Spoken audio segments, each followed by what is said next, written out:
സാമൂഹ്യ സുരക്ഷാ പെൻഷൻ വിതരണം സഹകരണ ബാങ്കുകളെ ഒഴിവാക്കിയ സർക്കാരിന്റെ നടപടിക്കെതിരെ BKMU നെന്മാറ മണ്ഡലം കമ്മിറ്റി നേതൃത്വത്തിൽ വില്ലേജ് ഓഫീസ് മാർച്ച് നടത്തി.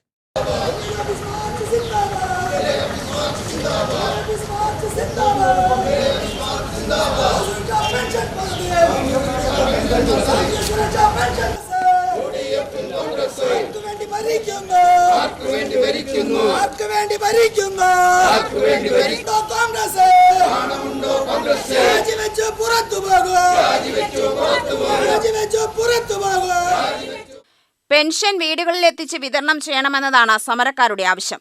അതല്ലെങ്കിൽ സർവീസ് ബാങ്കുകളെ തന്നെ ഏൽപ്പിക്കണമെന്ന് ആവശ്യപ്പെട്ടാണ് നെന്മാറ വില്ലേജ് ഓഫീസിലേക്ക് മാർച്ച് ചെയ്തത്. CPI ജില്ലാ executive member NG Muraleedharan Nair ഉദ്ഘാടനം ചെയ്തു. കോൺഗ്രസിന്റെ കാഴ്ചപ്പാട് എന്താണെന്ന് നമുക്കറിയാം. 1980-ൽ കർഷക തൊഴിലാളികൾക്ക് പെൻഷൻ നൽകുന്നതിനുള്ള നിയമം നമ്മുടെ നിയമസഭയിൽ അവതരിപ്പിക്കുമ്പോൾ അതിൻ്റെ ചർച്ചയിൽ പങ്കെടുത്തുകൊണ്ട് അന്നത്തെ പ്രതിപക്ഷ നേതാവായിരുന്ന ശ്രീ കെ കരുണാകരൻ അന്ന് പറഞ്ഞ കാര്യങ്ങൾ അസംബ്ലി രേഖകളിലുണ്ട്.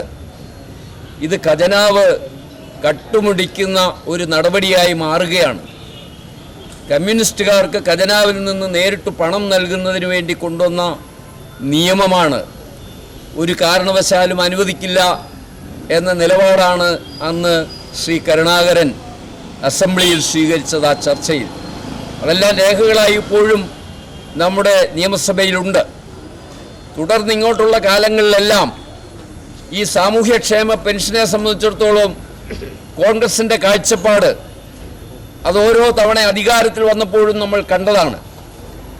ഒരു നയാ പൈസ വർദ്ധിപ്പിക്കുവാൻ കോൺഗ്രസിൻ്റെ ഭരണകാലത്ത് പെൻഷൻ കാര്യത്തിൽ ഒരു നയാ പൈസയുടെ വർധനവുണ്ടാക്കുവാൻ കോൺഗ്രസിൻ്റെ ഭരണകാലത്ത് തയ്യാറായിട്ടില്ല.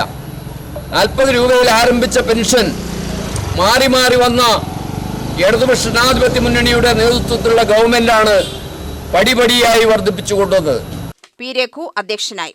ജില്ലാ എക്സിക്യൂട്ടീവ് കമ്മിറ്റി അംഗങ്ങളായ K Rajan, KN Mohanan, LC സെക്രട്ടറിമാരായ R Chandran, Suresh Edappadam, AK Ajith Kumar, Shinoj, A Murugan, Omana Subramanian, Mavitha, Ajay Pillai, Kala, Haridas, M Subramanian എന്നിവർ പ്രസംഗിച്ചു. UTV news, Palakkad.